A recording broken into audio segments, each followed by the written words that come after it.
Саляму алейкум, ахой. Мы будем говорить на русском языке, потому что тема такая юридическая, сложная, масштабная. Уже все знают про то, что старейшины, уважаемые люди, самая лучшая молодежь была осуждена на большие сроки. Сегодня к нам в гости, в гостях Аздоев Басыр, адвокат, один из адвокатов политзаключенных. Узнаем поподробнее про ситуацию с приговором, апелляцией и еще некоторые вопросы. Басыр, как ты думаешь, насколько оправдан приговор, вынесенный политзаключенным нашим, и как ты думаешь, возможно ли сокращение сроков или там оправдание после апелляции? Да. В действительности у нас, у всех адвокатов, мнение однозначное, что приговор просто-напросто жестокий. Ну и отсюда и несправедливый, и незаконный.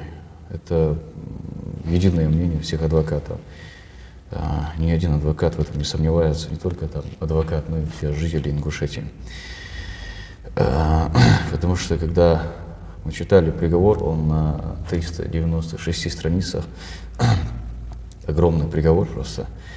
И элементарно доводы адвокатов, даже которые приводились в приговоры, правоприменитель, который выносил это решение, от всех утверждений, от всех выводов, которые там адвокаты ставили, делали, все эти выводы таким очень странным способом, они растолкованы, опять же, против же адвокатов. То есть в приговоре идет такая игра слов, интерпретация слов, толкование слов. То есть каждое слово, которое там оставлено адвокатами в суде, оно почему-то неправильно да, неправильно толкуется. И вот,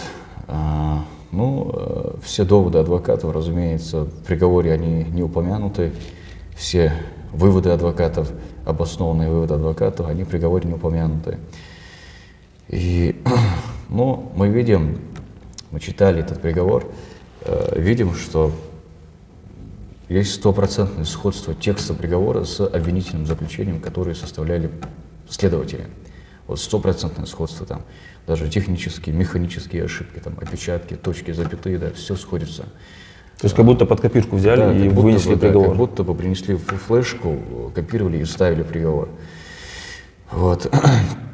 Ничего нового в этом приговоре нет. Все старое из обвинительного заключения. Абсолютно ничего нового нет. Приговор легли показания там, засекреченных свидетелей, показания наших земляков легли в основу приговора против наших же политзаключенных. По поводу сокращения сроков, там возможно несколько вариантов. Если, допустим, приговор обжалуют и прокуроры, допустим, они подадут апелляционное представление, в таком случае возможен поворот к худшему. Если же, допустим, прокуроры не будут обжаловать приговор, его обжалуют адвокаты, в таком случае возможен только поворот к лучшему. То есть судья, суд второй инстанции уже не сможет от себя добавить там еще несколько лет или несколько месяцев, в том случае, если прокуроры его не обжалуют, а обжалуют адвокаты. В таком случае там возможно несколько вариантов. Либо будет, как мы хотели, как мы надеялись, либо оправдательный приговор, либо сроки будут сокращены, либо же приговор оставят как есть, без изменения. Три варианта. Если же, допустим, прокуроры подадут апелляционное представление, в таком случае там возможен поворот к худшему. Возможно, что добавят там, несколько лет, несколько месяцев. То есть там есть, есть высказывания, то есть не будем добавлять там или еще что-то?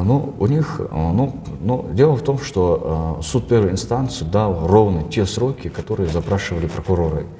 Именно те сроки, которые они запрашивали, не меньше, не больше, именно вот как они запрашивали, так и дали. Поэтому я не знаю, я не думаю, что прокуроры его будут обжаловать, потому что то, что они требовали, то и сделали. Вот поэтому я не думаю, что они его обжалуют. Но все же Если они где-то там в решении суда не согласятся с какой-то формулировкой, они могут именно в этой части подать апелляционное представление, что мы якобы с этим вот выводом не согласны. Там возможно добавление. Да. А какое время занимает подача апелляции и рассмотрение? Нам дается 10 суток для обжалования этого приговора. 10 суток со дня, когда приговор огласили. И в течение 10 суток мы должны подать апелляционную жалобу. Но дело в том, что сам приговор даже мы получили только на 5-й день после его оглашения, а он почти на 400 страницах, его прочитать нужно еще. То есть у вас остается 5 дней, чтобы прочитать 400 страниц, почти, и потом подать апелляцию. А сколько времени занимает рассмотрение апелляции? 10 суток нам даются, чтобы его обжаловать. Когда мы подаем апелляционные жалобы, суд направляет его в Верховный, вышестоящий суд для рассмотрения и разрешения наших жалоб. Там уже 30 дней, 30 суток со дня поступления в Верховный суд. У них есть 30 суток, чтобы изучить, исследовать, рассмотреть и разрешить это дело, вынести итоговое решение. То есть месяц? Да. Но этот срок может затягиваться, допустим, если в дело вступит новый адвокат, который не был в суде первой инстанции. Чтобы рассмотреть. Растянуться, чтобы он мог ознакомиться со всеми материалами дела. А там около 180 томов. Один том — это, грубо говоря, 270-280 страниц. А вы подали апелляцию? Да, подали. То есть вы взяли эти почти 400 страниц, но уже были знакомы, да? Но мы подали предварительные апелляционные жалобы, чтобы в суде уже дополнять эти жалобы. А сколько у вас было адвокатов? У каждого нашего заключенного было там по 2, у некоторых по 3 даже адвоката. Сложно было? Было сложно в том плане, когда мы согласовывали мнение всех адвокатов по некоторым вопросам, допустим, по вопросу огласить или не огласить показания потерпевших, или допросить их в суде лучше. Когда были такие моменты. Ну как шахматные, да? Да, именно вот такие вот по материалам дела у нас были разногласия там. У некоторых были позиции, что лучше огласить эти показания, не допрашивая этих свидетелей, не вызывая их в суд, потому что они, допустим, могли там еще от себя добавить кое-что, напридумать еще кое-что против наших заключенных. Поэтому были такие разногласия. А как давно ты занимаешься этой деятельностью? Это для тебя первое дело или?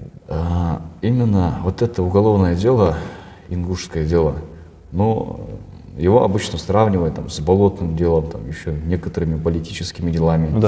Да, просто я вообще сказал бы, что остальные дела просто не идут в сравнении с нашим ингушским делом, потому что такого беспредела, именно правового беспредела, я не думаю, что такой беспредел творился там, в Москве, в этих уголовных делах и так далее. Это, наверное, это единственное дело в России, такое масштабное, сложное, длительное, с таким правовым беспределом, когда элементарно наши ходатайства, которые мы направляли в Главное следственное управление Следственного комитета России по СКФО, когда мы туда даже направляли ходатайства, они просто исчезали. В буквальном смысле мы направляем ходатайства, отслеживаем там по трек-номеру, они просто исчезали. А как это возможно, что ли? А как это возможно? Это, юридически невозможно. Юридически невозможно. Но вы потом обжаловали? Да, нам приходилось каждое ходатайство мы направляем, и так мы тратим неделю, пока это дойдет, зарегистрирует, а потом, грубо говоря, наши ходатайства исчезались, и нам приходилось уже в судебном порядке добиваться того, чтобы этот следователь его рассмотрел и разрешил. Дополнительное время? Да, дополнительно еще там несколько недель даже. Очень часто каждый адвокат по этому делу, все с этим сталкивались, каждый адвокат, поэтому… То есть можно сказать, для каждого из вас, которые занимались этим делом, это такое первое, такое сложное дело?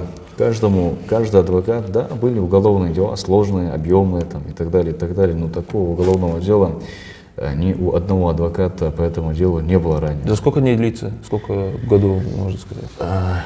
Получается, в 2019 году 3 апреля всех забрали, именно активистов. Ужахова, Малсика, Саутива, Зарифу забрали позже, Погорова, Ахмеда.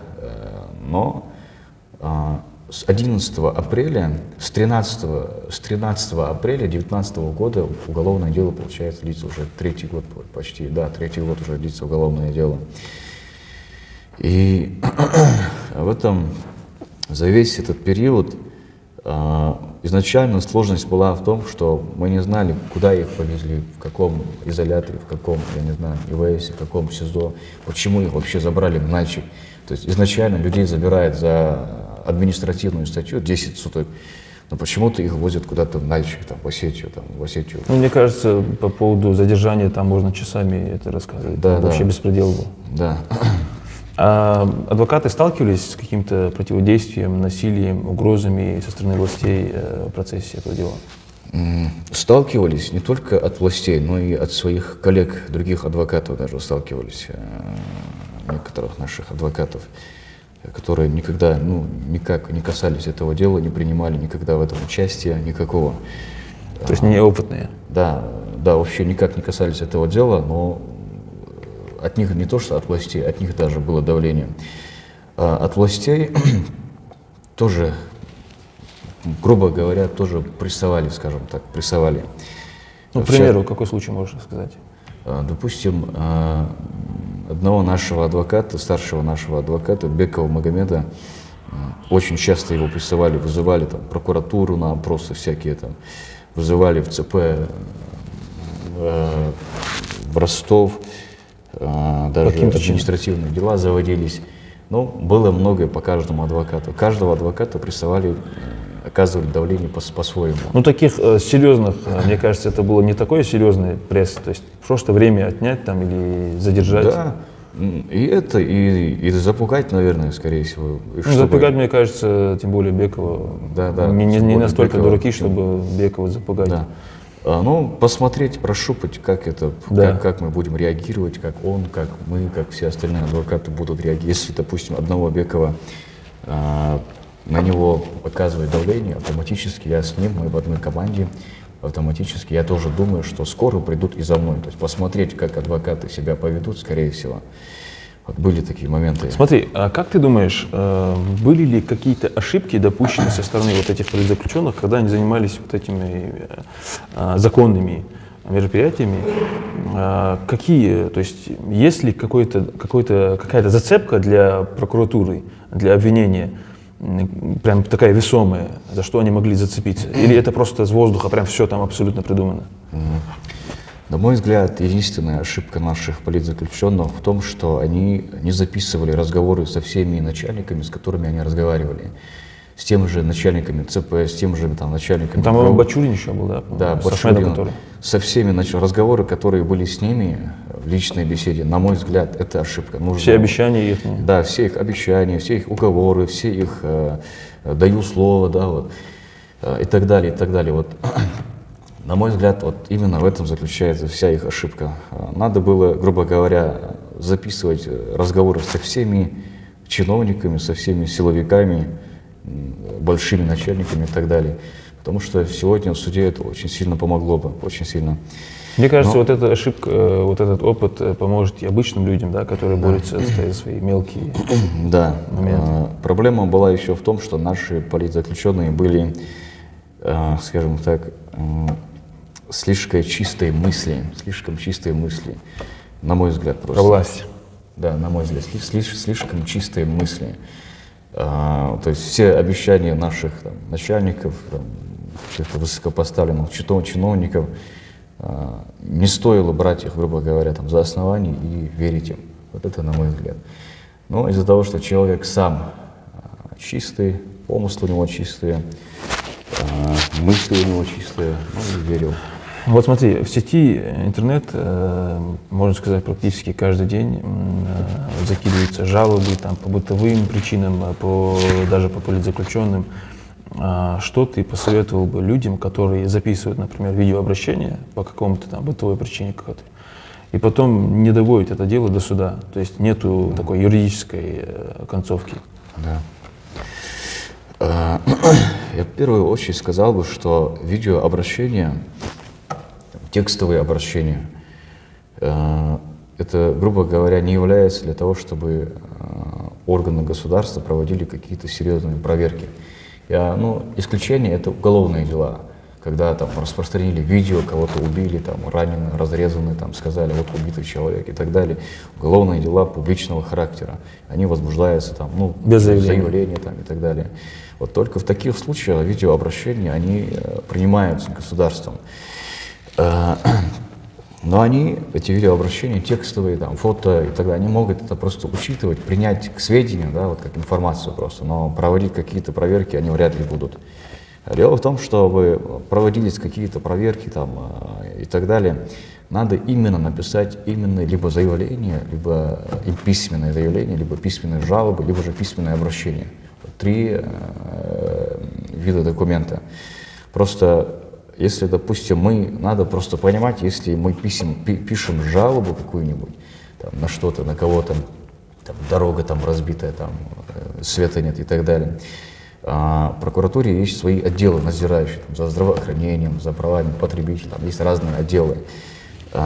И когда поступает такая жалоба, они просто-напросто обязаны принять эту жалобу и проводить проверку. Возможно, они этого человека пригласят, чтобы его опросить и получить информацию, что, где, как там, и так далее. Ну, проверка обязательно. Да, проверка обязательно. Проверка проводится. У них есть 30 дней для того, чтобы, общий срок 30 дней для того, чтобы провести проверку и дать какой-то ответ.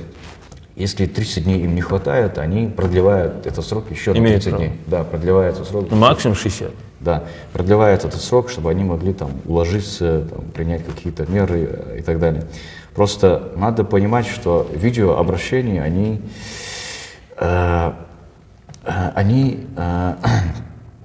влияют кулуарно, за кулисами они влияют. То есть там поднимают шум, да, там шум поднимается. Чиновники начинают нервничать. Однозначно, это 100%. Шум поднимается однозначно. Юридического какого-то там сдвига не будет, пока человек не напишет письменную жалобу, именно письменную жалобу. Вот. Поэтому видеообращения, они вот такое вот значение имеют сегодня. Понятно. Давай вкратце расскажем про тебя под концовку. Где ты закончил вуз, какой у тебя опыт, с какого года ты начал заниматься конкретно? Ты был просто там помощником кого-то или как? Вот вкратце, буквально 2-3 минуты расскажи, пожалуйста. Да. Изначально я учился у нас, в нашем Ингушском государственном университете. Потом я переехал... Это какой год учебы? 11 по 15 год. Потом я переехал в Краснодар, учился там в магистратуре очно, Академия правосудия. Специализация была как раз-таки уголовно-правовая, то есть по диплому я прокурор, не адвокат, прокурор. Потом... Ты намеренно шел на прокурора? Или изначально, да, но потом, когда я с многими вещами начал сталкиваться, я передумал просто. Ты понял, что там не вариант? Что адвокатура — это то самое, то, что мне нужно было. Потом, после магистратуры я приехал домой обратно. Тут проходил стажировку в адвокатуре. После стажировки, и пробился, скажем так, в адвокатуру, сдал экзамен и так далее. Это какой год? Это был 17-й год. Стажировка была 17-го года. И как раз, получается, удостоверение, я взял 30 ноября 2018 года. Митинги начались в октябре. Да, вот как раз оно... За несколько месяцев до задержания, да? Да. Как раз-таки вот в начале октября, в конце сентября, в начале октября как раз-таки сформировалась команда адвокатов, которая уже работала, да, вот изначально. До задержания? Да. Вот изначально мы уже были в команде, то есть удостоверение я получил только в ноябре, но у нас была своя команда. И вот уже с того периода, с того дня, с того года в адвокатуре с корабля на бал, получается. Понятно. Да. Сразу же, прям после стажировки ты начал заниматься именно этим делом? Да, сразу же. Параллельно было еще много дел, но это было самое сложное, самое такое огромное дело. Понятно. А можно показать этот твой бумажник, да, по-моему? Да, удостоверение. Это удостоверение, понятно. Это тут изображен, мы попробуем чуть-чуть получше фотографию отсканировать и поставить на видео. Это подарок, да, по-моему? Да, это Барахоев Ахмед. И я. Мы это фото сделали, когда Это было буквально за месяц до его задержания. Примерно за месяц. В начале 19-го. Да. Да, в феврале где-то. В самом начале. Так, это, вот, адвокат Басир Аздоев. Это прям под заказ. Да. Это подарок от Ахмеда, да? Можно, да, так сказать. Или его сына? От другого человека. Понятно. Понятно. Все. Аллах рясхал, Басир. Если будут какие-то вопросы, мы обязательно пригласим и еще других адвокатов, и других людей, которые занимаются и переживают по этому поводу. Так что подписывайтесь, пишите комментарии Басиру Аздоеву, он постарается со своего канала ответить, посмотреть все ваши комментарии. Аллах рясхал, Басир. Аллах дихшат, ассаламу алейкум.